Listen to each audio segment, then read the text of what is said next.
SG Consultancy Services. Study MBBS in Russia, Philippines, Uzbekistan.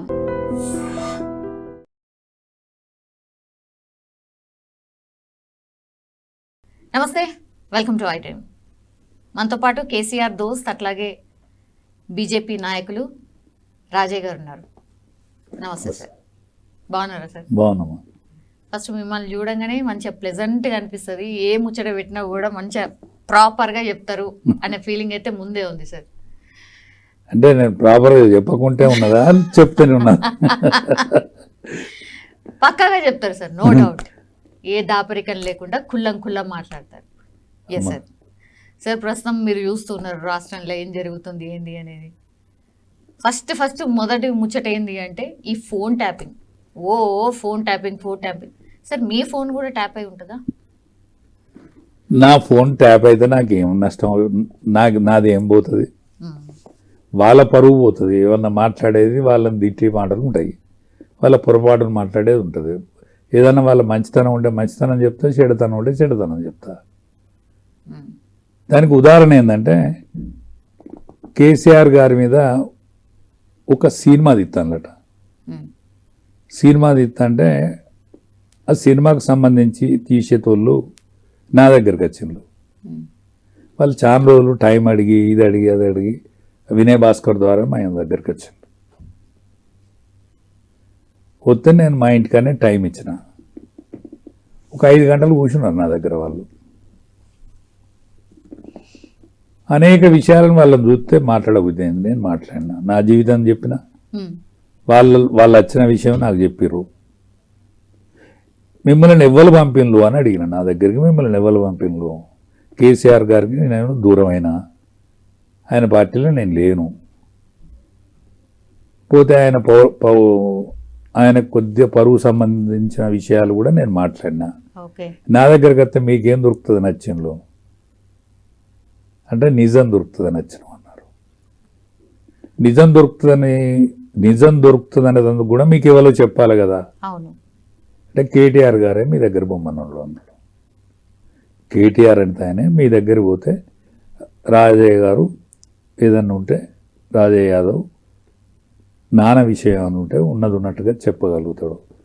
మీకు ఆయన మీద కిలాఫ్ పార్టీలు ఉన్నాడు కదా. ఆయన కిలాఫ్ పార్టీలు ఉన్నా, మాకు ఆపోజిట్ పార్టీలు ఉన్నా, ఆయన నిజమే చెప్తాడు, అబద్ధం మా దగ్గర ఉన్న తప్పే చెప్తాడు. ఆయన దగ్గర మీరు పోవచ్చు అని అన్నాడట. మరి ఈయన ఏమన్నా మీదికి చెప్తాడా, లోపల ఏమన్నా ఉండి చెప్తాడా అని వాళ్ళు క్రాస్ చెక్ చేసుకున్నారు. ఇంకో ముఖ్యమైన వ్యక్తిని కూడా క్రాస్ చెక్ చేసిండ్రు. క్రాస్ చెక్ చేసి ఈ విషయం మాట్లాడదాం అనుకుంటాను, ఎవరి దగ్గర పోవాలి సార్ అని అంటే, మీరు రాజయ్య యాదవ్ దగ్గర పోండి, ఆయన పోతే కేసీఆర్ గురించి కానీ మిగతా విషయాలు ఇవ్వన్నా కూడా ఆయన కరెక్ట్గా చెప్తారన్నాడు. వచ్చింది నా దగ్గరికి. మరి అసలు ఈ చెప్పుతో ఫోన్ ట్యాప్ చేస్తే ఏమవుతుంది? వాళ్ళకి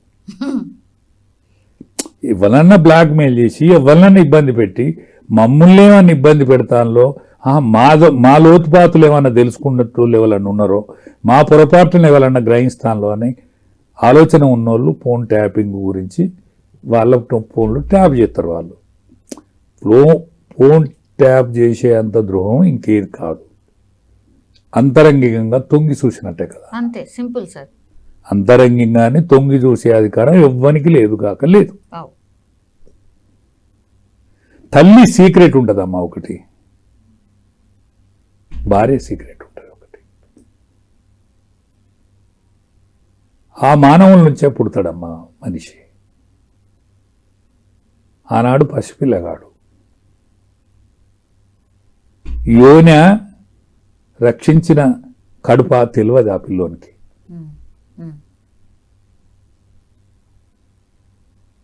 ఆ పిల్లోడు పెద్దోడవుతాడు, వయసోడవుతాడు, మళ్ళీ పెళ్లి చేసుకోవాలి. తల్లి భార్య, తల్లి గదే యోని ద్వారా వీడిని కన్నది, గదే యోనిది భార్య రూపంలో వీడు చూస్తాడు. గా అధికారం కూడా వీళ్ళకు ఉంటుందా అమ్మ? వీడెవ్వడు? వాని అంతరంగాన్ని వీడు తొంగి చూసేటందుకు వీడెవ్వడు? వీనికున్న అధికారం ఏంటిది? వీనికున్న ముఖ్యమంత్రిత్వం ఎవడిచ్చిండు? వీనికున్న పవర్ ఎవడిచ్చిండు? గా సామాన్య ప్రజలిత్తనే కదా, గా సామాన్య ప్రజలిచ్చిన పెత్తనమే కదా. అంతే. 3 వద్దుల పెత్తనం. 5 ఏళ్ళు ఉంటాడు. ఓటుకు పుట్టిన నా కొడుకు 5 ఏళ్ళు ఉంటాడు. తల్లిదండ్రికి పుట్టిన కొడుకు 50 ఏళ్ళలో 100 ఏళ్ళలో బతుకుతాడు. బిడ్డ 100 ఏళ్ళలో 50 ఏళ్ళలో బతుకుతుంది. బిడ్డ ఈ క్షేత్రానికి మళ్ళీ జనాన్ని ఇస్తుంది. వాడు కొడుకు ఈ క్షేత్ర పాలకుడు అవుతాడు. ఓటుకు పుట్టిన నా కొడుకు 5 ఏళ్ళు ఉంటాడు. మంచోడైతే ఇంకో 5 ఏళ్ళు ఉంటాడు. వీనికి అంతరంగాన్ని తొంగి చూసే అధికారం ఎవడిచ్చిండు? అంటే శాశ్వతంగా ఉండాలి అని అనుకున్నారేమో, అందుకని తొంగి చూసిండేమో. మేము శాశ్వతంగా ఉండాలనుకున్న తోళ్ళు కూడా అశాశ్వతంగా పోయిల్లు కదా. నియంతలు నాశనం అయ్యారు కదా. ప్రపంచ దేశాల చరిత్ర చూస్తే నియంతలు వేలు కదా. హిట్లరే పోయిండు కదా. స్టాలిన్ పోయిండు కదా. అనేక మంది నియంతలు అంతరించెళ్ళు కదా. 100 సంవత్సరాలు పరిపాలిస్తాననుకున్నాడు 1000 సంవత్సరాలు అయితే పరిపాలించాడు కదా. వాడే పోయిండు కదా నడువంతరాన్ని. ఇప్పుడు వినాల్సిన అవసరం ఎందుకు వచ్చింది అనేదే చర్చ సార్. ఎందుకు వినే అధికారం వీనికి లేదు. వింటే ఒకవేళ వీడు దోషి అయితే ఆ దోషిని తప్పకుండా శిక్షించాలి. పాలకులు ఎవడన్నా సోయిన్న పాలకుడు ఉంటే తప్పకుండా శిక్షించాలి. శిక్షకు అర్హుడు కావాలి. మళ్ళీ మరో తరం చేయకుండా చేయాలి. మరో తరం అన్నా ఈ తరం చేసే ఇప్పుడు సాంకేతిక పరిజ్ఞానం బాగా డెవలప్ అయింది కదా. చంద్రమండలంలో ఏం జరుగుతుందో సూక్ష్మ దృష్టితో చూసేటువంటి అవకాశం ఏర్పడదు కదా. ఇప్పుడు తిప్పే ఫోన్ నుంచి ఒత్తే ఫోన్ నుంచి మొదలుకొని తిప్పే ఫోన్ ఉండే, నంబర్ కొట్టే ఫోన్ ఉండే, తిప్పే ఫోన్ పోయింది, ఒత్తే ఫోన్ పోయింది, ఫేజర్ వచ్చింది. దాని తర్వాత టీవీని చూసినాం. ఇవాళ సాంకేతిక నిపుణత దేని చేతులకు వచ్చిందంటే సెల్ చేతులకు. ఆ సెల్లు ప్రపంచం చేతులకు వచ్చింది. చేతులకు వచ్చిన ప్రపంచం కనిపెట్టుడు ఏర్పాటు చేపు, వీళ్ళు కనిపించుడు ఏర్పాటు చేపు, వీళ్ళని దొరికించుకునేది ఏర్పాటు చేపు, వీళ్ళు దొరకకుండా ఉరికేటందుకు ఏం మార్గం ఉన్నది? దాన్ని ఏదో కనిపెట్టి ఎవరికి వేయాల్సిన శిక్ష వానికి అయితే అయిపోద్ది కదా. ఏమున్నది దాంట్లో? కాదు సార్, ఆధారాలు ధ్వంసం అయిపోయినాయి, ఇప్పుడు లేవు. కేవలం ఈ 2023 నవంబర్ మాత్రమే ఆధారాలు ఉన్నాయి అనేది ఇప్పుడు బయటకు వస్తుంది సార్. ఇది సరిపోదా? ఇది కూడా సరిపోతుంది కదా. ఇప్పుడు 2003 కాంచెల్లే ఉన్నదంటాను కదా, అంతేనా? 2016 నుంచి ఉన్నది సార్. 16 కంటే 16 ఉన్నది ఎంత? మొత్తం 2016 నుంచి 2023 సెప్టెంబర్ అక్టోబర్ వరకు మొత్తం అంతా తుడిచిపెట్టేసిండ్రు. 2023 నవంబర్ది మాత్రమే ఇప్పుడు ప్రస్తుతం ఉన్నది. ఎందుకంటే అది ఎలక్షన్ ఇయరు, నామినేషన్లు ఉపసంహరించుకునే అంటే ఎలక్షన్ మూమెంట్ అది. సో అప్పుడు విన్నదే 4013 ఫోన్ కాల్స్ ఉన్నాయట, జస్ట్ అప్పటిదే. అంటే దానికంటే ముందు ఎన్ని లక్షలు ఉండాలి? దాంతో లెక్కిస్తే దొరుకుతుంది కదా. మేమున్న దాంట్లో దీంతో లెక్క కట్టచ్చు కదా. నెలకు గింత ద్రోహం చేసినోడు, నెలకు గింత దొంగతనం చేసినోడు, ఇన్ని సంవత్సరాలకు ఎంత దొంగతనం చేయొచ్చు అని లెక్క కట్టచ్చు కదా అంట. నెలకు వీడు 1,00,000 రూపాయలు దొంగతనం చేసిండే, 10 నెలలకి ఎంత దొంగతనం చేస్తాడు? కనీసం 10 లక్షలు అయితే చేస్తాడు కదా. ఈ దొంగతనాలు లెక్క తేలుతుంది కదా అంట. నా వెట్టుకనే లెక్క కడితే అందావ లెక్క కట్టినా చాలు కదా. వాని లెక్క అయితే నెలదో 2 నెలలు దొరికింది కదా. దాని తర్వాత ఎన్ని సంవత్సరాల నుంచి జరుగుతుందో ఆ లెక్క అయితే దొరుకుతుంది కదా. ఊహించచ్చు కదా. ఇప్పుడు భూమి బల్లపరుపుగా ఉన్నదా, గుండగా ఉన్నదా? గుండంగా ఉన్నది అంటాను కదా. బల్లపరుపుగా ఉన్నదాన్ని ఒక నవుడు అన్నోన్ని ఉరి తీసిండు కదా. అది బైబిల్కు వ్యతిరేకంగా ఉన్నదని బల్లపరుపుగా ఉన్నదన్నోన్ని ఉరి తీసిండు. ఆయనకి గుండ్రంగా ఉన్నదని ఒప్పుకోక తప్పలేదు కదా. అసలు ఈ నేరం దొరకదా? నేరం ఇప్పుడు నిరూపించాలనుకోనికి కనుక చిత్తశుద్ధి ఉంటే, కరెక్ట్గా ఈ సైంటిఫిక్ ఆలోచన విధానాన్ని పరిగణలోకి తీసుకునే నిపుణులు ఉంటే ఇది దొరకదా? ఇప్పుడు ఎలాంటి పెత్తనం, ఎలాంటి సాంకేతిక నిపుణత మీ దగ్గర కానీ నా దగ్గర కానీ లేని మనం మాట్లాడతానమే ఈ నేరాల గురించి. మరి నేర పరిశోధకులకు కెపాసిటీ లేదా, తెలివి లేదా, లేదా చిత్తశుద్ధి లేదా? చిత్తశుద్ధి లేకుండా, ఏ ధైర్యం లేకుండా మన లాంటి వాళ్ళ ధైర్యం ఇస్తానా కదా. ఈ ధైర్యాన్నైనా తీసుకొని భావి తరాలల్లా మీ తరం గురించి మంచి విషయాలు మాట్లాడుకుంటే ఇవాళ మానవ జీవితానికి 100 సంవత్సరాల లైఫ్ కావచ్చు, మనిషి జీవితానికి 100 సంవత్సరాలు బతుకుతాడు. బాల్య, యవ్వన, కౌమార, వృద్ధాప్యం. ఈ 70వ సంవత్సరం తర్వాత వచ్చేదో అంటే 4 భాగాలలో వచ్చేది 4వ భాగం నీతి నిజాయితీగా 3 భాగాలు ఎన్ని పొరపాట్లు చేసినా 4వ భాగంలో దిద్దుకొని బతికే రోజే కదా. ఈ 4వ భాగాన్ని దిద్దుకొని బతికి వీళ్ళు పోతే ఏంది, ఏమైతుంది? మీ తరం ఏదైతున్నదో నీ 4 భాగాలు బతికినోడు లాస్ట్కు వాని పోయే ముందట ఒక మంచి పని చేసిపోతేంది? మీ పిల్లలన్న పలానా దిక్కుపోతా అంటే ఈ పురుషార్థుని పిల్లలు ఎరికైనా మొన్న దొంగ పిల్లలని పేరెందుకు తెచ్చుకుంటారు? ఆ నిజాయితీని ఒప్పుకుంటే తప్పేమవుతుంది? అచ్చా మీరు ఒప్పుకోకుంటే నిజాయితీగా బతికతోళ్ళన్న వారిని దొంగతనాన్నో వాని నేరాన్నో బయటికి తీస్తే ఏమవుతుంది? ఎందుకు మందిని పరిచయం చేస్తారు? ఏలికలై పాలకులై ఎన్నాళ్ళు ఉంటారు? జవహర్లాల్ నెహ్రూ ఎన్నాళ్ళు ఉన్నాడు? ఇందిరాగాంధీ ఎన్నాళ్ళు ఉన్నది? ఆమె కడుపులో పుట్టిన ఆమె కొడుకు ఎన్నాళ్ళు ఉన్నాడు? పివి నరసింహరావు గారు ఎన్నాళ్ళు ఉన్నాడు? మన అటల్ బిహారీ వాజ్పేయి గారు ఎన్నాళ్ళు ఉన్నాడు? అందరూ కూడా ఈ భూమి నుంచి శాశ్వతంగా పోయేతోళ్ళే కదా. వాళ్ళు చేసిన మంచి పనులు ఉంటాయి కదా, మరి ఎందుకు గుర్తుంచుకునేటట్టు చేయరు? మీరందరూ కూడా మేము ఓట్లేస్తేనే కదా. మేము కాకపోతే మా తండ్రి కాకపోతే మా తాత కాకపోతే మా ముత్తాతో గావాలే కదా ఓట్లు వేసిన నిరక్షరాస్యులే కదా. గా ఓట్లతోనే కదా మీరు పెత్తనం చేసింది. మా ఓట్లతోని పెత్తనం చేసి మా మీద పరిపాలన చేసి మా సొమ్ము సోమందంతో తిని మీరు మిద్దెలల్లా కార్లల్లా తిరిగి మాది అధికారం జీవుదురా అనే అధికారం, ఈ అధికారాన్ని అనుభవించి ఈ అనుభవంలో ఉన్న పొరపాట్లు కూడా తెలుసుకోవాలి కదా. మీ మంచిని పోవుడాలి, మీ చెడ్డను పోవుడాలి, మీ చెడ్డను శిక్షించాలి. ఈ అధికారం ప్రజలకు లేదా? ఎందుకు అప్పచెప్పారు మాకు? ఈ సాంకేతిక నిపుణత్వం ఉన్నది, ఆ నిపుణులు అప్పచెప్పేటువంటి సమాచారం ఉన్నది, దానికి సంబంధించిన అధికారులు ఉన్నారు, అధికార గణం ఉన్నది. ఓట్లోడు ఉంటాడు పోతాడు, కానీ అధికార గణం ఎప్పటికి ఉంటుంది కదా. వాళ్ళ చరిత్ర అయితే శాశ్వతంగా ఉండాలి కదా. మరి ఉండేటట్టు చేసుకొని ఈ భూమి మీదకి వెళ్ళిపోయేదానికి ఏంది? ఎందుకు వీళ్ళకి రోగం? ఇది నా భావన, జనరల్ భావన. అంటే ఇప్పుడు కేసీఆర్ ఫ్యామిలీని మీరు దగ్గర నుంచి చూసారు కాబట్టి సార్, ఆ కుటుంబం మొత్తం కూడా ఓన్లీ వాళ్ళ చేతుల్లోనే పరిపాలన నడిచింది. ఇప్పుడు వాళ్ళ బిడ్డది కూడా ఫోన్ ట్యాప్ అయింది అనేది ఇప్పుడు చర్చ. నిజంగా గట్లా వాళ్ళ బిడ్డదే ఫోన్ ట్యాప్ చేసి వింటారా సార్? అది జరుగుతుందా? అసలు జరుగుండొచ్చా? అంటే ఒక్కటేమో కేసీఆర్ ఉద్యమాలకు వచ్చిన రోజు, ఉద్యమం ప్రారంభించాలన్న రోజు ఈ తెలంగాణ పోరాటం అనేది ఇవాళ పుట్టింది కాదమ్మా. అనేక సంవత్సరాల నుంచి ఉద్యమం ఉన్నది.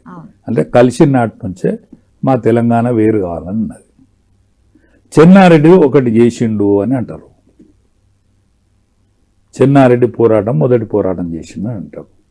చెన్నారెడ్డి నాయకుడమ్మా. చెన్నారెడ్డి ఎంకులాడుకున్నాడు. మా దగ్గర సంగంరెడ్డి సత్యనారాయణ గారు యాదవ్ రాబోయి మర్రి చెన్నారెడ్డి, ఇకనైనా రాబోయి వెర్రి చెన్నారెడ్డి అని పాట పాడితే ఆ పాటకు విలువ ఉన్నట్టే కదా. అంటే మర్రి చెన్నారెడ్డి అప్పటి వరకు రాలేదు కదా. అంటే మర్రి చెన్నారెడ్డి కంటే పూర్వం కూడా ఒక శ్రోత ఉన్నాడు, ఒక పాట పాడే కవి ఉన్నాడు, ఒక గాయకుడు ఉన్నాడు. తెలంగాణ బాధను గాయకుని రూపంలో, పాట రూపంలో ఆ బాధను వ్యక్తం చేసేటువంటి ఒక స్లోగన్ ఉన్నదనేది అయితే తెలిసింది కదా. అంటే మర్రి చెన్నారెడ్డి ద్రోహం చేసిండు. ఆయనకు రిజల్ట్ రాగానే ఇందిరాగాంధీకి లొంగిపోయిండు. అది అట్లనే ఆ ఉద్యమం అట్లే ఉన్నది కదా. దాని తర్వాత ఆనాడు నక్సల్బరీ ఉద్యమం ఉండే. నక్సల్బరీ ఉద్యమంలో నక్సల్బరీ ఓటును నమ్మని నక్సల్బరీస్ కూడా సపరేట్ రాష్ట్రం కావాలని తీర్మానం చేశారు. ఆనాడు సాయిబాబా గారిని స్వర్గీయ సాయిబాబా గారు తీర్మానం చేయించి ఆ తీర్మాన ప్రతి పబ్లిక్ చేసిండు. అంటే ఓటును నమ్మనోళ్ళు కూడా ప్రాంత విభజన కావాలని తీర్మానం చేశారు. ఒకే ఓటు 2 రాష్ట్రాలని కాకినాడలో బీజేపీ తీర్మానం చేశారు. మేము చిన్న రాష్ట్రాలకు అనుకూలము అని 4 రాష్ట్రాలను చెయ్యాలనే విషయాన్ని మర్చిపోయి 3 రాష్ట్రాలే చేసి ఆనాడు పలుకుబడి కలిగిన ఆంధ్ర నాయకుడు ఎవరైతున్నారో ఆయన పురుషార్థం వలన తెలంగాణ రాష్ట్రం కాకుండా ఆగింది. దాని తర్వాత వాళ్ళు తీర్మానం చేసిన తీర్మానం అవుతున్నది కదా. కేసీఆర్ గారు కేంద్ర రాష్ట్రంలో రవాణా శాఖ మంత్రిగా ఉండేది. ఆయన మొట్టమొదలు కాంగ్రెస్ పార్టీలో ఉండే, యూత్ కాంగ్రెస్లో ఆయనకుండే పేరు, ప్రతిష్ట, అప్రతిష్ట ఇవన్నీ ఉండే ఆయనకు. దాని తర్వాత తెలుగుదేశం పార్టీకి వచ్చిండు. 83లో ఆయన ఓడిపోయిన తర్వాత మళ్ళీ ఏవో మిట్టరం పోలెత్తే గెలిచి ఆ కాలంలో అయిందా మరో కాలంలో అయిందా ఓ రవాణా శాఖ మంత్రి అయిండు. చంద్రబాబు నాయుడు కాలంలో ఆయనను డిప్యూటీ స్పీకర్ పోస్టుకు దించిండు. ఓదా పెద్దదే కానీ అధికారం లేదు. అధికారం లేకపోతే ఆయన అధికారం ఉంటేనే ఆయన ఉంటాడు, లేకపోతే అధికారంలో ఉండడు. అందుకని చెన్నారెడ్డి మీద ఒక సామెత ఉండే, చెన్నారెడ్డిని బయట ఉంచద్దు, చెన్నారెడ్డిని లోపల ఉంటే మనకు డేంజర్ కాదు, చెన్నారెడ్డి బయట ఉంటే డేంజర్ అని ఉండే. ఈయనకు అవమానం డేంజర్ అయింది, ఈయన కించపరచుడు ఈయనకు డేంజర్ అయింది. కాబట్టి కించపరిచిన దానికి ఏ వెంకులాడుకొని బదులా తీసుకోవాలనే కసితోటి ఈయన తిరిగిండు. ఆయన దొరికింది తెలంగాణ హిస్టరీ అంతా తీసిండు. తెలంగాణ కవుల దగ్గర వేయండు, తెలంగాణ గాయకుల దగ్గర వేయండు, తెలంగాణలో తీర్మానాలు ఏమేం చేసిండు వేయండు. ఇవన్నీ కూడా ఆయన ఓపికతోటి ఇవన్నీ కూడా ఒక దిక్కు పేర్చిండు. అన్నాడు జయశంకర్ గారు ప్రొఫెసర్ ఉండే, లెఫ్టిస్టులను కలిసిండు, రైటిస్టులను కలిసిండు. ఇప్పుడు మా వరంగల్ జిల్లాలో మందాడి సత్యనారాయణ గారు ఉండే, కోల జనార్దన్ ఉండే, రావు అమరేందర్ రెడ్డి ఉండే, వీళ్ళందరూ బీజేపీకి సంబంధించిన. ఈ రాజయ్య యాదవ్ ఉండే, వీడు కూడా బీజేపీకి సంబంధించినవాడు. ఆనాడు కమ్యూనిస్టులు ఉండ్రి, వినోద్ కుమార్ గారు ఉండ్రి మా వరంగల్లో. అది వరంగల్లోనే లేము, వినోద్ కుమార్ గారు ఉండ్రి, మా జన్ను జగారయ్య గారు ఉండ్రి. ఈ సూట్రలందరినీ కలిసిండు.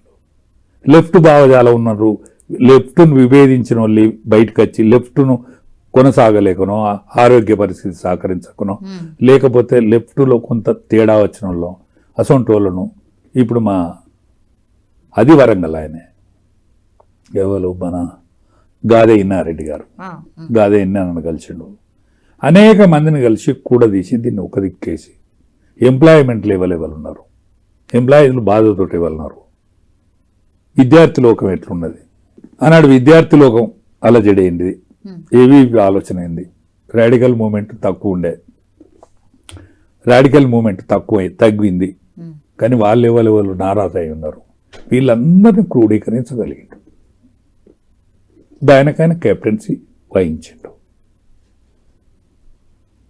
కెప్టెన్సీ వహించి దీన్ని ఆటుపోట్ల మధ్య కూడా నడిపిండు. ఆయన ఆర్థికంగా ఏం బలంగా లేకుండే అన్నాడు. నేను 2001లో నేను వచ్చిన మూత తీసి 2001లో నేను వచ్చినప్పుడు నేను ఆయనను పరిశీలించి చూసిన. ఆరాటం ఉన్నది, అర్ధత ఉన్నది ఆయన దగ్గర. ఆరాటం ఉన్నది, అర్ధత ఉన్నది. జమ కట్టే శక్తివంతుడు, నీతిగానే అవపడ్డాడు. కానీ పేదరికం కూడా కనిపించింది ఆయన దగ్గర. నీతిగానే అవపడ్డాడు కానీ పేదరికం కూడా కనిపించింది. కానీ పట్టుదల ఉన్నది, పట్టుదలతోనే ఏదైనా సాధించవచ్చు అనేటువంటి పట్టుదలతో ఉన్నది. అట్లా ఈ తెలంగాణ ఉద్యమం మెల్లమెల్లగా పొత్తులతోటి కొంత రిజల్ట్ తోటి ఆనాడు ఆ సమైక్యవాద పార్టీ అయిన తెలుగుదేశంతో పొత్తు కలిసిండు, కాంగ్రెస్ పార్టీతో కూడా పొత్తు కలిసిండు, రిజల్ట్ ఓరియంటేషన్ పార్టీలు అన్నీ పొత్తు కలిపి ఉద్యమం అయితే నడిపిండమ్మా. కానీ ఆనాడు ఆయన నినాదం ఉండే, నేను మియా బీవి, తెలంగాణ సాధించిన తర్వాత తొలి ముఖ్యమంత్రి దళితుడే, నా కుటుంబం ఇన్వాల్వ్మెంట్ కాదు. అవును.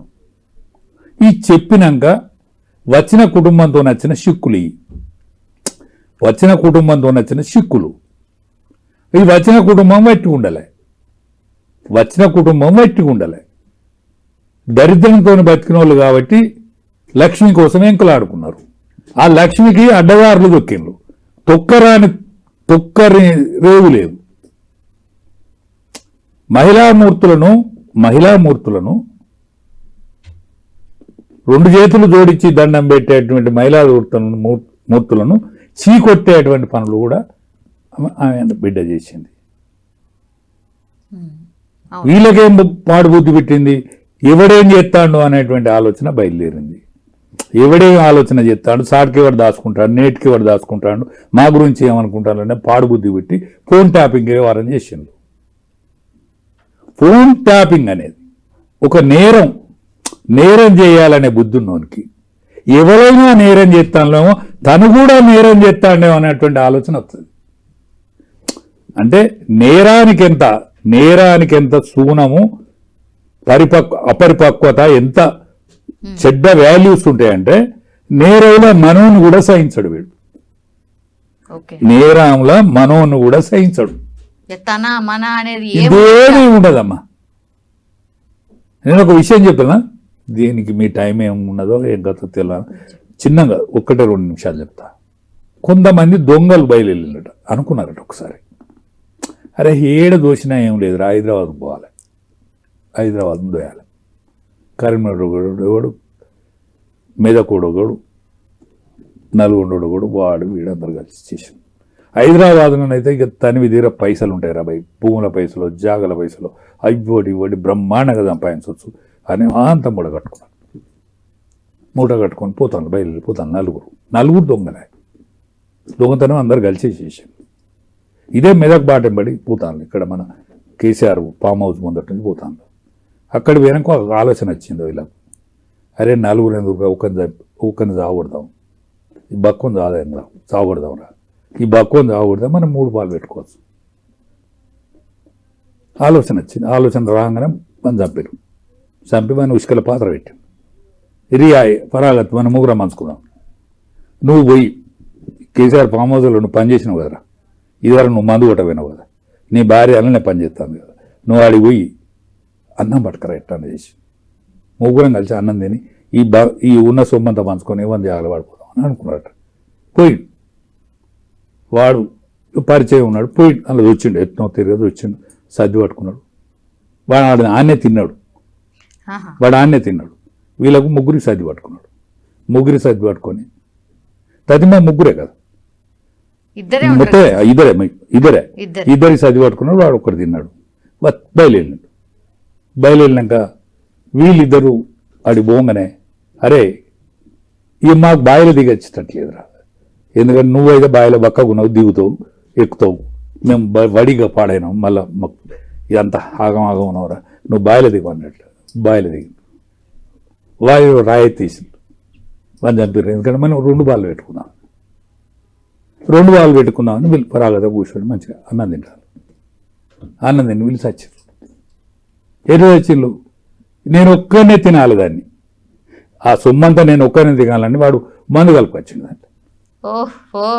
ఓకే, అంటే పాపం సొమ్ము గట్టుంటుందమ్మా, పాపం సొమ్ము ఎవరిని బతకనేది కాక బతకనేది, అది బిడ్డ అయినా, కొడుకైనా, కూతురైనా, చెల్లైనా, తమ్ముడైనా, ఎవరినైనా చంపాలనిపిస్తుంది, చంపుతారు. ఎందుకంటే పేద ప్రజానీకం సొమ్ము, పేద ప్రజల సొమ్ము కదా, రక్తం. అదే జరుగుతుందా సార్ ఇప్పుడు? ఏమీ లేదమ్మా, ఏమీ లేదు, గది మాత్రమే, నేను చెప్పింది మాత్రమే, ఇది ఎవ్వరిని నిమ్మలకుండానిది. కేసీఆర్కి అస్వస్థత ఎందుకు? బంగారం వస్తుంటే ఇల్లు కట్టుకున్నాక కేసీఆర్ ఇక్కడ నుంచి పోయి ఫామ్ హౌస్లో ఉండేందుకు? భార్య ఒక కాడ, ఆయన ఒక కాడ, ఆయన బిడ్డ సెంట్రల్ జైల్లో ఉండేందుకు? ఆయన కొడుకు మీద గన్ని నేరాలు ఎందుకు, గని చేసిండా చేయలేదా వేరు కానీ అని నేరాలు ఎందుకు వచ్చినట్టు? నీ పార్టీలో పనిచేసిన వాళ్ళు అందరి మీద రావాలి కదా, మీ మీద ఎందుకు వస్తాను? ఎవడు నేరం చేస్తే వాని మీద రావాలి కదా, మరి అందరి మీద ఎందుకు వస్తలేవు, మీ మీద ఎందుకు వస్తాను? అది ఎవ్వరు చేస్తాను, మీరన్నా చేస్తాను, ఇంకెవరన్నా చేస్తాను కదా. అసలు మీరెందుకు ఓడిపోయాను?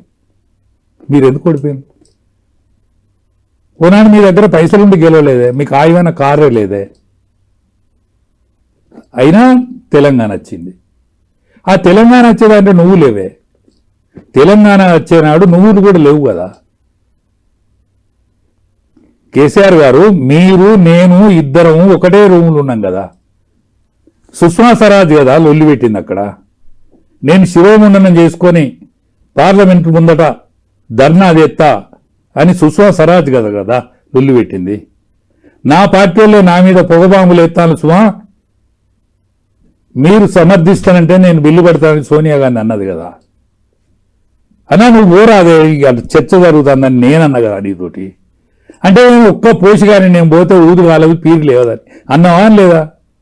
చెప్పు, ప్రమాణం చేసి చెప్పు. నేను చెప్తా ప్రమాణం చేసి, నువ్వు చెప్తావా ప్రమాణం చేసి?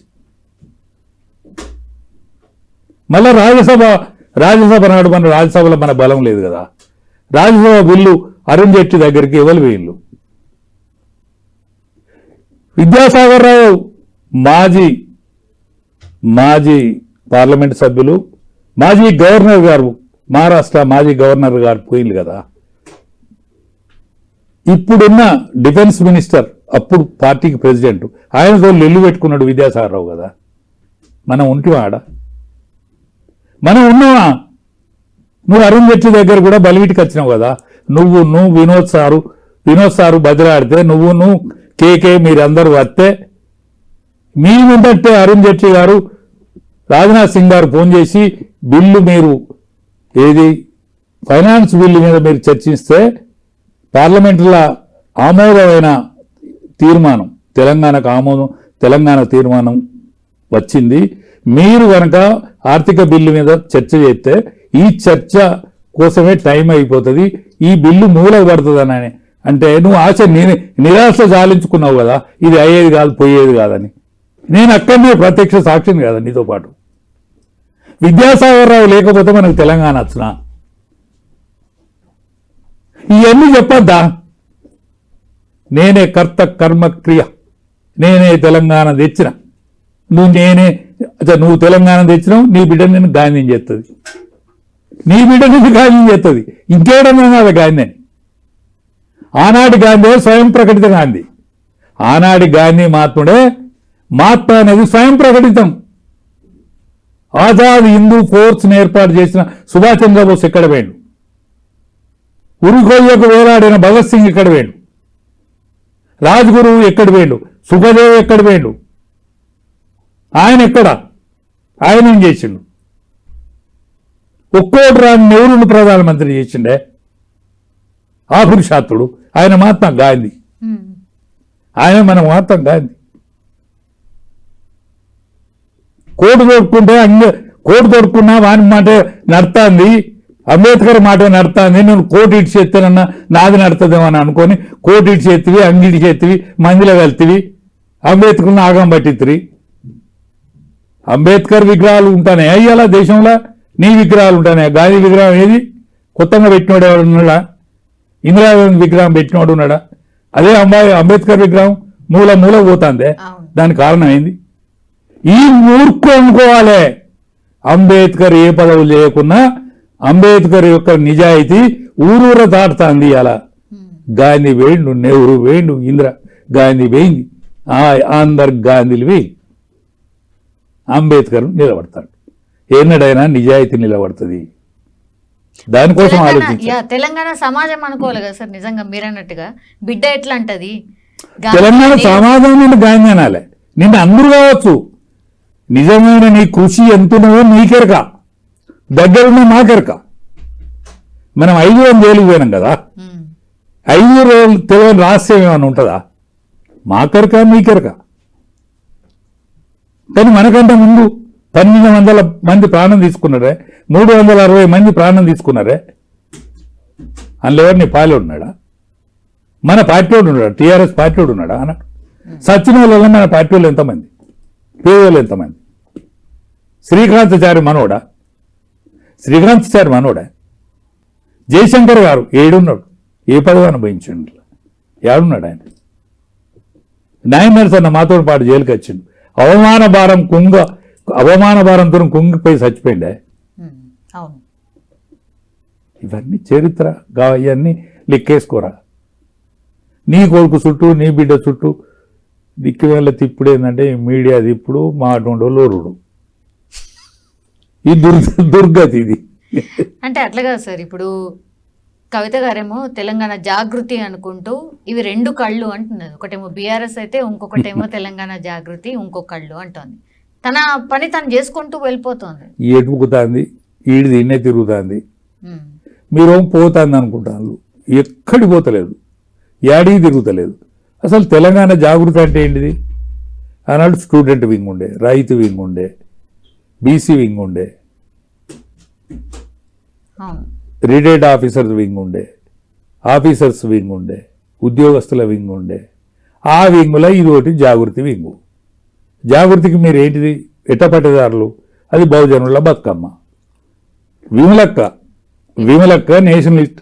విమలక్క దీన్ని రాష్ట్రం అంతటా, తెలంగాణ రాష్ట్రం అంతటా దీన్ని వ్యాప్తి చెందాలని తెలంగాణ కంకణం కట్టుకున్నది విమలక్క. మాలాంటి పిచ్చోళ్ళం, తెలంగాణ పిచ్చోళ్ళం, నువ్వు బతుకమ్మ పట్టుకునే అది బతుకమ్మ అని మేము తిరిగింది. మాది తప్పు, మాది బుద్ధి ఎక్కువ. చెంపలేసుకుంటాను మేము ముందట, చేతులు జోడించి దండం పెడతాను తెలంగాణ సమాజానికి. ఇది బహుజనుల బతుకమ్మ, ఇది ఎల్మాల బతుకమ్మ కాదు. ఇది బహుజనుల బతుకమ్మ, దొరల బతుకమ్మ కాదు. సాకుల బతుకమ్మ, చారుల బతుకమ్మ, మంగళోని బతుకమ్మ, మాదిగోని బతుకమ్మ. ఆనాడు క్రిస్టియన్ల కలవకముందు మాదిగోళ్ళది బతుకమ్మ, గొల్లోళ్ళది బతుకమ్మ, సబ్బండ జాతిది బతుకమ్మ. నువ్వు మీ అమ్మమ్మ ఇంటి ఆడినావు బతుకమ్మ? మీ అమ్మ ఆడిందా? మీ అమ్మగారింటి పోయినావు బతుకమ్మకు? అట్లా పోతే లెక్క. ఇప్పుడు నా భార్య మా అత్తగారింటి పోయి బతుకమ్మ ఆడింది, మా చెల్లె మా ఇంటికి వచ్చి బతుకమ్మ ఆడింది. సంప్రదాయంగా సార్, జనరల్లీ అదే జరుగుతుంది. మీ ఇంట్లో సాంప్రదాయం ఉన్నదా చెప్పు? నువ్వు ఎట్లా తెలంగాణ వారసురాలు? నీకో పాత్ర కావాలి, పాడై నీకో పాత్ర కావాలి, ఆ పాత్ర కోసం వచ్చినావు తప్ప మీకు ఎక్కడి బతుకమ్మకు జాగృతికి ఎక్కడిది? అల్లా ఆనాడు ఉన్నది. నీ జాగృతి ఇవ్వాలి. ఎక్కడ వెలుగుతుంది, ఎక్కడ మలుగుతుంది, ఎక్కడ తిరుగుతుంది, అది నీ జాగృతి. నీ ఇంట్లో పంచాయతీని దాన్ని పబ్లిక్ పంచాయతీ చేస్తే ఏమంటది? ఏంది సార్ ఇంట్లో పంచాయతీ? ఏంది ఇంట్లో పంచాయతీ ఏం లేదు. నాకు తెలిసిన సోర్స్ చెప్పనా, నిజం చెప్ప, నాకు తెలిసింది చెప్పనా? కుల్లా చెప్తారు సార్. ఇప్పుడు ఆయన ఏం చేసినాడో, పెద్ద మనిషి మనవని పేరు మీద ఉన్న కోడల పేరు మీద ఆస్తి రాసిండు. ఆస్తి రాస్తే ఉత్తరం రాసింది వాళ్ళ అమ్మ దగ్గర. ఇది నేను వచ్చే వరకు అమెరికా పోతానమ్మా, ఇది నాది కూడా ఏమైనా ఉన్నదో లేదో తెలుసాలే, నాకు కూడా ఇవ్వాలి కదా వాటా అని ఉత్తరం రాసింది. ఉత్తరం రాస్తే సాంకేతిక పరిజ్ఞానం బాగా డెవలప్ అయింది కదా, అమెరికా వీధి నా ఉత్తరం గురించి ఏమైతుంది, ఏం పోతుంది అని తెలుసుకుని మొదలు పెడితే అది యువతలకు వెళ్ళలే. వెళ్ళలే ఆయన పట్టించుకోడు బొడ్డోడు ఆయన, ఏది పట్టించుకోడు. ఆయనకు మనసులో రాకపోతే పట్టించుకున్నట్టే పట్టించుకోడు. ఈయన ఢిల్లీ వేయండి, ఆయన జైలు ఉన్నప్పుడు ఢిల్లీ వేయండి. ఎందుకు పోలే సార్? అది కూడా ఒక చర్చ. తండ్రి అయ్యి ఉండి కూతుర్ని కూడా కలవడానికి పోలేడు, ఏంది ఇది అని. ఎందుకు? ఇజ్జత్ పోలే ఆయన. ఈ పోరికి ఇటువంటి పని చేస్తుందని నా ఇజ్జత్ తీసా, నేను పరువు బాయాలని ఆ ఇజ్జత్ పోలే. అంతే, ఏముంటుంది దాంట్లో? కన్న పిల్లలైతే నువ్వు తప్పు చేసి, కన్న పిల్లలు అంటే ఆయన సమాజంలో పెద్దోడు కాలే. సామాన్యుడు అయితే కన్న పిల్లలు అయితే ఓ అని ఊరుతాడు వీడు. ఇప్పుడు ఎవరైనా పోలీస్ స్టేషన్కు తీసుకుపోయినా ఏదో చిన్న పొరపాటు చేసిండు. ఇప్పుడు మా ఇంట్లో పొలగాడు ఉంటాడు, వాడు ఏదో దొంగతనం చేసినాడు, శీతల్లాగుండే పొలగాడు మా ఇంట్లో ఉంటాడు. వాడిని పట్టుకపోతే ఊరుడు కాదు, వీళ్ళు సామాన్యుడు, వాడు ఊరుతాడు. సామాన్యుడు కాబట్టి బోని ఊరుతాడు, ఎదురైన కాలు మొక్కుతాడు. కానీ కేసీఆర్ ఏం చేయాలి? ఆయన గండడు తెలంగాణ తట్టి లేపి దాన్ని ఉద్యమాన్ని ఉవ్వెత్తున లేపి దాన్ని వంట వార్పులు ఇవన్నీ ఎవరింట్లో వానికి అన్నం వండుకోకుండా పక్క విన వండకుండా ఆగం చేసిన మనిషి, ఓ 10 ఏళ్ళు పరిపాలించిన మనిషి. ఆయన పరువును తీసి బజార్లో మారెత్తిరి. మళ్ళల్లా సారా లిక్కర్ స్కామ్.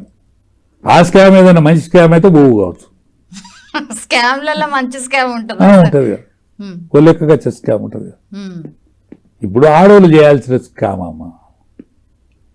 నేను ఇంత బంద్ అవుతామ్మా, రోజు నేను కూడా 2 పెగ్గుల బంద్ అవుతా. నా భార్య దగ్గర కూడా దొంగతనంగా తాలు పెట్టుకొని తాగుతా.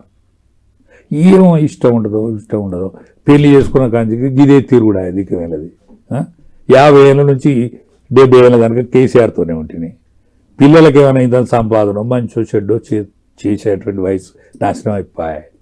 అయినా కీర్తి రాదా, పేరు రాదా, మళ్ళీ ఆగమ శివరాత్రినే ఈ అలవాటు తప్పదా. అయినా సప్పుడేక దొంగ బతుక తాగుతాయి. ఈ ముడగొడికి ఏమైనా తింటాడు కావచ్చు అని బుచ్చపోనికి వేసినట్టు వేస్తుందమ్మా. బుచ్చపోనికి అది ఇట్లా బారేసినట్టు ఇట్లా నొక్కిపోతుంది. అంటే స్త్రీ జాతి మగవాడు తాగి తందానంలో ఆడాలని ఉండదు కదా. అటువంటి స్త్రీ జాతులనే పుట్టినావు కదా నువ్వు. స్త్రీ జాతుల పుట్టి అటువంటి పని నువ్వు చేసినవా చేయలేదా కానీ ఆ నేరం నీ ఇది రావచ్చునా,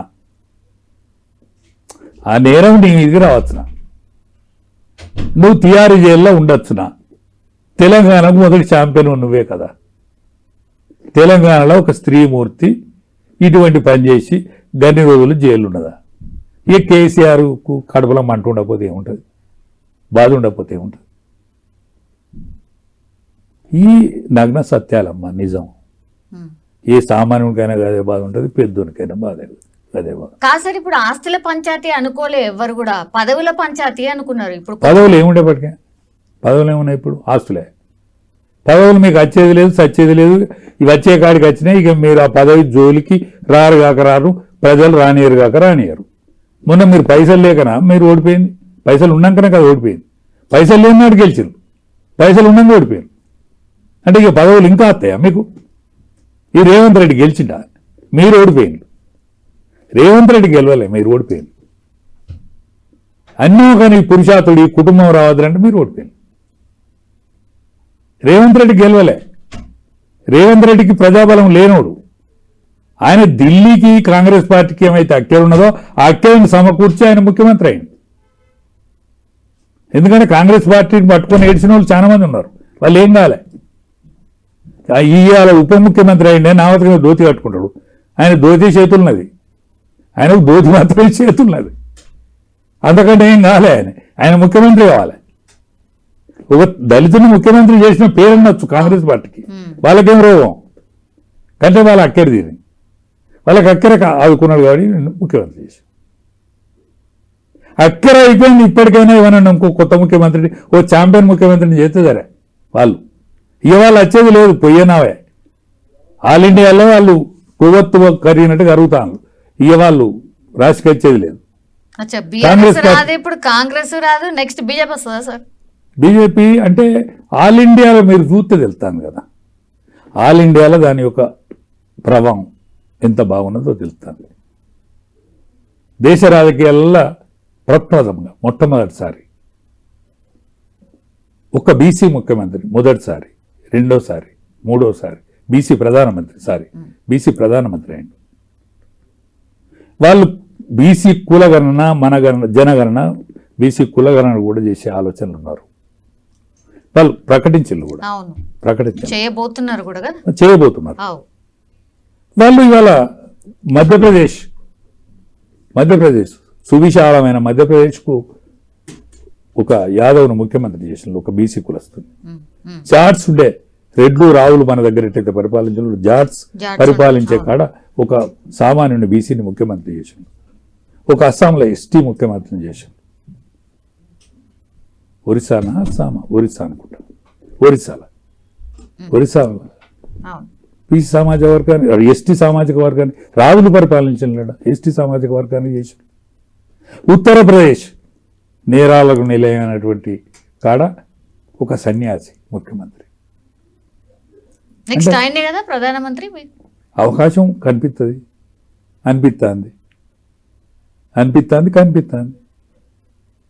కాబట్టి ఈ బీజేపీ ప్రభావాన్ని అంత తక్కువ అంచనా వీల్లేదు కదా. రాహుల్ గాంధీ ముసలాయన, ఎంగ, బ్రహ్మచార, వివాహితుడా, పెళ్లి చేసుకుంటాడా, చేసుకోడా, అస్పష్టత. ఈ దేశంలో వాళ్ళ పార్టీ ఓ తీరు మాట్లాడుతుంది, ఇతర దేశాలకు పోతే వాళ్ళ పార్టీ ఓ తీరుగా మాట్లాడుతుంది. స్పష్టత ఉన్నది ఆ పార్టీకి. ఆయన కశ్మీర్ విషయంలో ద్వంద్వైఖరి మాట్లాడతాడు. రీసెంట్ ఆర్టికల్ను రద్దు చేస్తే మళ్ళీ మేము వస్తే పునరుద్ధరిస్తాం అంటాడు. చైనా నుంచి సైన్యం వచ్చి మా సైన్యాన్ని కొట్టిపారేస్తాను అంటాడు. ఆపరేషన్ సింధూర్ మీద అనేక అపోహలు మాట్లాడతారు. ఆత్మస్థైర్యాన్ని, మిలిటరీని దెబ్బతీసే తీరుగా మాట్లాడతారు. అంటే ఆల్ ఆఫ్ సడన్ ఎందుకు మరి యుద్ధం ఆగింది అనేది ఆయన స్ట్రైట్ క్వశ్చన్ సార్. చాలా మంది మాట్లాడినరు కూడా దాని గురించి. అట్లెట్లా ఆపినరు, ఎవరికి చెప్పి ఆపినరు, యుద్ధం చేయబోతున్నామని చెప్పిండ్రు, మరి ఆపుతున్నామని కూడా చెప్పాలి కదా అనేది వాళ్ళ పాయింట్స్. యుద్ధం చేయబోతామని చెప్పాలి. That's what. ఏ నేరస్తులైతే, ఏ ఉగ్రవాదులైతే ఇవాళ అమాయకులైన జనాలను చంపినలో ఆ ఉగ్రవాదాన్ని నిర్మూలిస్తామన్నారు. ఆ ఉగ్రవాదుల మీద వెంటనే చర్య తీసుకున్నాడు. అది నిమిషాలలో ఆ పని అయిపోయింది. ఇంకా ఎక్కువ చేసిండ్రు, ఎందుకు చేయలేదు, వారిని ఇంకా చేయలేదు. శ్రీనగర్ కనుక అవకాశం ఉండే మన మిలిటరీ పోయింది. శ్రీనగర్ శ్రీమతి ఇందిరాగాంధీ గారు 13,000 మంది సైనికులు, మన సైనికులు వాళ్ళ జైల్లో ఉండగా శ్రీనగర్ నుంచి వాపసు వచ్చింది. 90,000 మంది సైనికులు, పాకిస్తాన్ సైనికులు బంగ్లాదేశ్ విభజనప్పుడు దొరికినప్పుడు 13,000 మంది వాళ్ళ జైళ్ళలో ఉండగా విడిచిపెట్టింది. లాహోర్ కనుక పోయిన మన సైన్యం కార్గిల్ను ఇడిపించుకోలేకపోయింది. కార్గిల్ ఇగో ఈ గెట్టు మా దానికి ఈ గెట్టు ఉన్నది, వాళ్ళని ఏం తబ్బడుతూ లేరు. యుద్ధం చేస్తామని ఎందుకు చేయాలి? యుద్ధం చేస్తే జరిగే నష్టం అక్కడ సరిహద్దు జిల్లాల, సరిహద్దు రాష్ట్రాలలో ఏవైతుంటాయో వాళ్ళకు దెబ్బ తాకుతుంది. మనకెక్కడ ఉంటుంది దెబ్బ? మన మక్బల్ తివాసి మీద మన ఏసీ రూమ్లలో ఉండేతోడు సచిన్ టెండూల్కర్ ఇట్లా బ్యాటింగ్ చేస్తే మనకు 6 అయ్యేది ఉండే, మనం గెలిచేటోళ్ళ ఉండే అని చెప్తాం మనం సలహాలు ఇక్కడ నుంచి. ఎక్కడ? ఏసీ రూమ్ల నుండి టీవీ చూసుకుంటారు. వీళ్ళ ముచ్చట్లు ప్రజావాణి అమ్మ, వీళ్ళ ముచ్చట్లు ప్రజావాణి.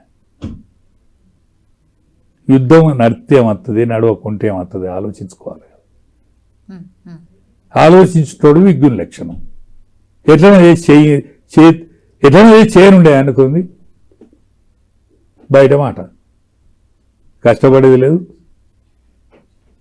కష్టపడి కన్నది లేదు, ఓ పురిటి స్థానములు వడికినట్టు లేదు. వాళ్ళకు తెలుస్తుంది కష్టం, మీకేం తెలుస్తుంది, నాకేం తెలుస్తుంది. కాదు, ఇక్కడ ఉన్నటువంటి పొజిషన్ ఏంటి సార్? నిజంగానే బీజేపీ అంత స్ట్రాంగ్ ఉందా?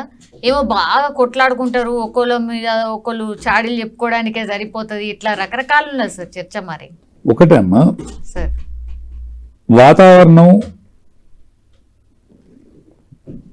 రాజ్యం చేతికొత్తది అన్నప్పుడు ఉండే విభేదం ఉన్నది. రాజ్యం చేతికొత్తదన్న సమయంలో ఉండేటువంటి విభేదం ఉన్నది. 8 అసెంబ్లీ స్థానాలు గెలిచిన రాష్ట్రంలో 8 పార్లమెంట్ స్థానాలు గెలిచినాయి. 8 పార్లమెంట్ స్థానాలు అంటే 8 ఏళ్ళు 56 ఇట్లా పానం ఉన్నట్టు. 56 అసెంబ్లీ స్థానాలలో పానం ఉన్నట్టు. ఇంకో 5-10 స్థానాలలో కూడా మెజారిటీ ఉంటుంది. కాబట్టి ఇవాళ 18 ఏళ్ళ నుంచి 32 ఏళ్ళ యువకుడు, ఆనాడు మేము ఉద్యమ సమయంలో తిరిగినప్పుడు 18 ఏళ్ళ నుంచి 30 ఏళ్ళోడు మా దాంట్లో ఉండే, ఏది టీఆర్ఎస్లో. ఇవాళ 18 ఏళ్ళ నుంచి 30 ఏళ్ళు ఉన్నాడు. మొన్న 25 సంవత్సరాల వార్షికోత్సవం చేసింది కదా, అని లెవెల్ లేడు. ఆనాడు 18 ఏళ్ళోడు ఇవాళ 35 నుంచి 40 ఏళ్ళకి వచ్చిండు. ఆనాడు 35 ఏళ్ళు ఉన్నాడు 50 నుంచి 60-70 ఏళ్ళకి వచ్చిండు. అనేక మంది అసూలు భాషలు, ఒకని కాలుకుంటే అయింది, ఒకని కన్ను పోయింది, ఒకని పెళ్ళాన్ని చచ్చిపోయింది, ఇంకోనికి బిడ్డ పెళ్లికి ఎదిగింది, పెళ్లి చేయలేకపోతాడు, ఒకడు ఇడిచిపెట్టిండు, బిడ్డని ఇడిచిపెడితే దాని సావు బతుకులలో ఉన్నది.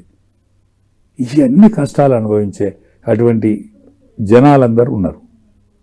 ఇవాళ 18 ఏళ్ళ యువకులు, 18 ఏళ్ళ నుంచి 32 ఏళ్ళ ఉన్నోళ్ళు డైరెక్ట్ మోడీ కనెక్షన్కి వెళ్ళిపోయింది.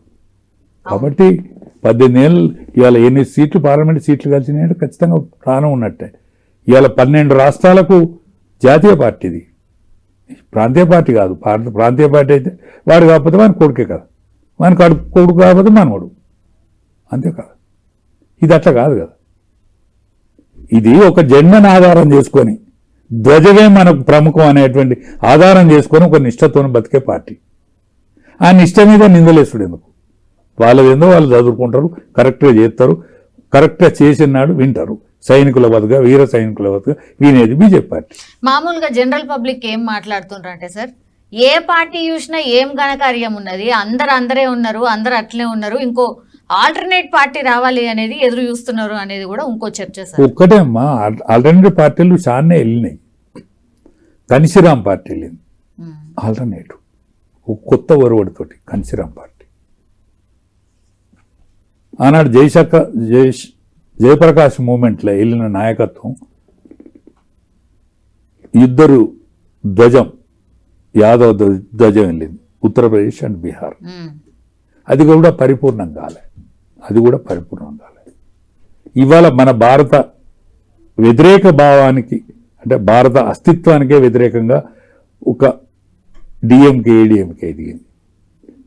అంటే రావణాసురుణ్ణి ఊరేగించి రావణుని చెప్పులకు మెడలేసి, రావణి మెడలో చెప్పుల దండలేసి ఊరేగింపించిన పార్టీ, ఆర్య ద్రవిడ విధానంతో వెలిసిన party DMK party. DMK party చాలా రోజులే పరిపాలించింది. అది కూడా ఇవాళ అస్పష్టత కనిపిస్తుంది. ఏడీఎంకే అయిపోయింది. ఏడీఎంకే అస్తిత్వం కోసం ఇవాళ అనేక మంది పొత్తుతోటి వాళ్ళు ఏర్పడ్డారు ఆడ. ఆఫ్టర్ జయలలిత నో మోర్ అయిపోయింది. అంటే ఇవాళ అనేక ఆల్టర్నేటివ్స్ చూసే కదా. ఇప్పుడు అనేక ఆల్టర్నేటివ్స్ ఈ దేశం చవి చూసింది కదా. చవి చూసిన తర్వాతనే ఇవన్నిటితో అయితలేవనే కదా బీజేపీ ఆనాడు వామపక్షం ఎంత గొప్పగా ఉండే దేశంలో. అసలు ఇప్పుడైతే ఉనికి లేదు. ఎవరు చేసిండు ఉనికి లేకుండా? వాళ్ళని ఎవరు చేయలే. స్వయంకృత అపరాధాలు ఆ నినాదంలో ఉన్న గొప్ప నినాదం మామూలేం కాదు. పేదోని కోసం ఆలోచించిన పార్టీ అది. కానీ దారి కరెక్ట్ కాదు కాబట్టి అది కూలినట్టే. అందుకనే ఏకాత్మ మానవవాదం, తామర ఆకు నీళ్ళలోనే ఉంటుంది కానీ నీటిని సంగ్రహించే శక్తి లేదు దానికి. అందుకనే పేదోని దగ్గరనే ధనం ఉంటుంది కానీ ఆ పేదోనికి ధనం నా కిందనే ఉన్నదని తెలియదు. ఆ తెలివిని మనం తెలియజేసిన నాడే నిజమైన మనం భారతీయ జనతా పార్టీ మనగలుగుతుంది అని దీన్ దయాళ్ ఉపాధ్యాయ గారు ఏకాత్మ మానవవాద సిద్ధాంతాన్ని ప్రవేశపెట్టిండు ఈ భారతదేశంలో బీజేపీలో. అందుకనే శ్యామప్రసాద్ ముఖర్జీ గారు కాశ్మీర్కైతే పోయి విషప్రయోగంతో చనిపోయినటువంటి, ఒకనాడు అనాథగా ఉన్న పార్టీ, ఒకనాడు 2 పార్లమెంట్ సీట్లకు పరిమితమైన పార్టీ ఇవాళ దేశాన్ని 11 ఏళ్ల నుంచి నిరాఘాటంగా పరిపాలిస్తూ ఉన్నది. అణుబాంబు ప్రయోగం చేసినటువంటి అతుకులబంత పార్టీ అయినా కూడా అటల్ బిహారీ వాజ్పేయి నాయకత్వంలో పరడీలింది.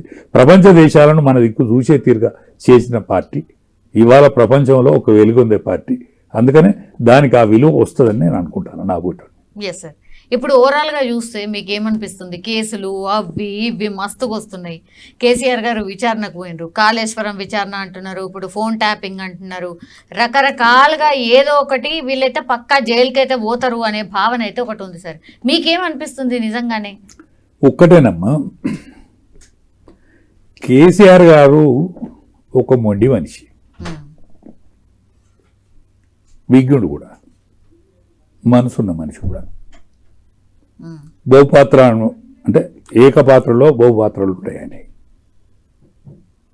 శక్తివంతుడు, జ్ఞాని, ఈ అన్ని లక్షణాలు ఉన్నాయి. ఇప్పుడు సాంకేతిక నిపుణులు, ఇంజనీర్లు చేసిన పని కదా అది. నేనే కర్త కర్మ క్రియ అంటివి, నా కలల స్వప్నం అంటివి. ఆనాడు బస్సులు పెట్టి మీరు పోయి చూసి రమ్మంటే, మళ్ళా ఇంకా పోలీసులను పెట్టి అక్కడికి పోతే బతకర్రా అని చెప్తుంది. అందులో నేరం ఉన్నది అనుకుంటారు కదా. అందులో నేరం ఉన్నది అనుకుంటారు కదా. ఇప్పుడు 50 సంవత్సరాలు ఉండు సెక్రటరియట్, దాన్ని కూలగొడితివి, ఒక సుందర స్వప్నం నిర్మాణం చేసి 6 రోజులు సంసారం చేయకపోతే అందులో మరి దాన్ని ఏదైనా హాస్పిటల్కో మనం మశానం దేనికన్నా ఇచ్చి ప్రజలకు ఉపయోగపడికి ఇచ్చి ఓ 50 ఎకరాలు, ఒక 100 ఎకరాలు ఒక సెక్రటరియట్ ల్యాండ్ అక్విజిషన్ చేసి, భూమి లేదా ఇక్కడ బొచ్చడి భూమి పాడైంది, బ్రహ్మాండమైన ఒక సౌదాన్ని నిర్మించకపోయినావు, దీన్ని కూలగొడితివి, ఓ అంబేద్కర్ విగ్రహం ఎత్తైన విగ్రహం పెడితివి, జిట్టు దాక్కుండా ఆయన పెడితివి, ఆయన కింద నేరం ఉన్నదని అనిపిస్తాండ్రి. ఇవన్నీ తప్పులు ఎందుకు చేసినట్టు? తప్పులు ఉన్నాయా లేవా అది చట్టాలు ఉన్నాయి, అవన్నీ చూస్తాయి, పరిశీలిస్తాయి, చేస్తాయి. ఇవన్నీ పొరపాట్లకు నిలయం ఎవరు? ఆయన ఆలోచన కదా. ఆయన ఆలోచన కళల సౌధం, ఆ కళల సౌధంలో తప్పులు ఉంటే తప్పులు అవుతాయి.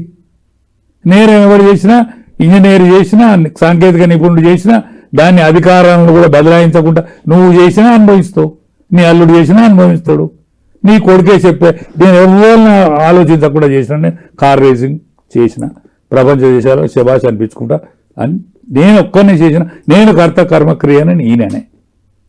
ఇదంతా ఏంది? మీ గర్వం ఏంటిది? దీనికైనా ఒక చట్టము, ఒక వ్యవస్థ, ఒక మంత్రివర్గం, ఈ నిర్మాణం, ఇది అంత ఉంటుంది కదా. మీరు రాజులు అవుతుంది, ఎందుకంటే రాజుకైనా మంత్రి ఉండేది ఆనాడు, రాజుకైనా మంత్రి మండలి ఉండేది. మీరు రాజులు కదా, ప్రజాస్వామ్యంతోనే ఎన్నుకోబడ్డోళ్ళు. ఇవాళ రాజులు అయిదామంటే మీరు ఆడున్నారు, ఒకళ్ళు ఫామ్ హౌజులు ఉంటారు, ఒకరు జైలు ఉంటుంది, ఒక ఆయన గాయ గతర తిరగబట్టి. ఇది ఏందన్నట్టు మీది? ఇది కుక్కలు చింపిన ఇస్తారైందమ్మా, కొంగలు దొక్కినమ్మ అడిగింది. ఇది రేవుకి వచ్చేది లేదు, సచ్చేది లేదు. కాంగ్రెస్ పార్టీ ఇవాళ దేశంలోనే అది దాని ఆయుష్ కూడింది. ఇక్కడ కూడా కేసీఆర్ వద్దనుకుంటూ వచ్చిన పార్టీ ఇది. ఈ రేవంత్ రెడ్డిది పార్టీ కాదు, ఆయన సమైక్యవాద తెలుగుదేశం పార్టీ. ఇంట్లోకి వచ్చిండు, ఆయన ఏదో బలివిడి పుస్తకట్టాడు. పుస్తకట్టినానికి సంసారం పుస్తకట్టినానికి సంసారం చేస్తామని లేదు, పుస్తకట్టినోనికి నేను బలివిడి గట్టినా కదా అని వీడు భయం లేదు సత్తాడు. ఇట్టున్నది ఇది కాంగ్రెస్ పార్టీ. ఖుషి ఉన్నారా సార్ అసలు నిజంగా ఇప్పుడు చూసిన పరిపాలనతో? బాగానే ఉన్నదా? ఏమనుకుంటున్నారు? 14 ఏళ్ళ ఉద్యమము, 10 ఏళ్ళు మంచైనా చెడ్డైనా ఆయన ఎంబడినారు కదా. 18 నెలలకు నీ ఎంబడి ఎవడినాడు? లేరా? ఎవ్వరు లేరా? ఉన్నట్టు అర్పితలేదా పడాయి? ఇప్పుడు మీరు ముగ్గురు మంత్రివర్గం 6ను విస్తరిస్తూ వచ్చుకో కదా. ముగ్గురిని విస్తరించే వరకే నువ్వు వెనుక ముందాడుతాంటే ఓడు కట్టె పట్టుకుంటాంటే ఓడు కత్తి పట్టుకుంటాంటే ఆగం శివరాత్రులు ఉంటుంది. ఏందన్నట్టు ఇది? నా బోటోనికి ఏం తెలుస్తుందమ్మా? నేను ప్రజలలో ఒక ప్రజను, ఒక మామూలు వ్యక్తిని. మీరు ఇంటర్వ్యూ చేస్తే నా బొమ్మ ఎవడన్నా చూపెడితే అరే మన రాదని ఉన్నట్టున్నదని అనుకుంటాను తప్ప నా ఓటుని కూడా వింటానులంటే ఇల్లేదో ఉన్నట్టు కదా అంటున్నా. ఈ మధ్య నేను ఎక్కడికైనా పెళ్లిళ్ళకి ఇట్లా పోతే ఆడవాళ్ళు గుంపు కూడి అంకుల్ మీరు చూసాం అంటారు. అరే ఏంటి అమ్మా అంకుల్ మీరు చూసాం బ్రహ్మాండంగా మాట్లాడినామంటారు. అంటే ఒక మామూలు కాడు, ఓ తీనిపై చెప్పాల్సి కాదు. నేనేం మంత్రిని కాదు, నేనేం మాజీ ఎమ్మెల్యేని కాదు, నేను ఒక మామూలు సర్పంచ్ని కూడా కాదు. అయినా నా వీడియోలో కూడా చూస్తానంటే పబ్లిక్ ఇంట్రెస్ట్ ఉన్నట్టే కదా. పబ్లిక్ లేదో అంటే నా వీడియో కూడా కాదు, మీ అటువంటి వాళ్ళు రమ్మని మాట్లాడితే చూసి గంతమంది చూసి మాట్లాడతాను, నాకు ఫోన్లు చేస్తాను. మా బండి సంజయ్ గారు మొన్న ఫోన్ చేసాడు, అన్నా బ్రహ్మాండంగా ఉంటుందన్న నీ వీడియో, మీ ఇంటికి వస్తాను అని మా బండి సంజయ్ గారు అంటారు. అంటే అనేక మందికి రీచ్ అవుతుంది, అంటే అనేక మంది చూస్తానంటే. నేను బీజేపీ పార్టీలో ఏం కాదు, నాకు ఏ పాత్ర లేదు. నాకు టీఆర్ఎస్ పార్టీనే దాన వీర శూర కర్ణ 3-4 పాత్రలు ఉండే. ఇంకేమన్నా అడుగుతాడు? ఎస్ సార్, ఓవరాల్గా ఇప్పుడు ఉన్నటువంటి పరిస్థితుల్లో సార్ 3 ఏళ్ల తర్వాత ఇప్పుడు ఎన్నికలకు పోతారు, మళ్ళీ ఎన్నికలు హడావిడి, ఇప్పుడు డీలిమిటేషన్ అంటున్నారు, అదొకటి, సీట్లు పెరుగుతాయి అంటున్నారు. ఇవన్నీ చూస్తే నిజంగా తెలంగాణ రాష్ట్రం మీద మొత్తం అప్పులలో కూరుకుపోయింది అని మామూలుగా మనకు కనబడుతుంది కూడా సార్. ఈ 3 ఏళ్ళన్నా ఏమన్నా చక్కగా ఏమన్నా సర్దుకొని మంచిగా అయితేమా ఏం కాదు, 3 ఏళ్ళలో ఏం కాదు, గిట్టి నడుతుంది. అంతేనా? ఇప్పుడేం ప్రభుత్వమే మడిపోదు, గిట్టి నడుతుంది అంతే. అంతే, no change. Yes sir, thank you sir, thank you so much. నిజంగా ప్రస్తుతం ఉన్నటువంటి సమాజం దేనికి ప్రయారిటీ ఇస్తుంది? ఆర్థిక సంబంధాల చుట్టూ మాత్రమే తిరుగుతోంది.